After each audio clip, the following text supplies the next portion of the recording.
அபிராமி சிவகாமி கருமாரி மகமாய் திருக்கோயில் தெய்வங்கள் நீதானம்மா. அன்னைக்கு அன்றாடம் அபிஷேகம் அலங்காரம் புரிகின்ற சிறு தொண்டன் நான் தானம்மா.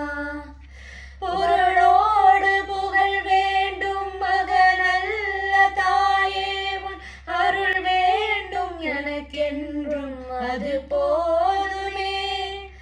அடுத்திங்கு பிறப்பொன்று அமைந்தாலும் நான் உந்தன் மகளாக பிறக்கின்ற வரம் வேண்டுமே. அதை நீயே தருவாயே. அம்மா என்றழைக்காத உயிரில்லையே, அம்மாவை வணங்காது உயர்வில்லை.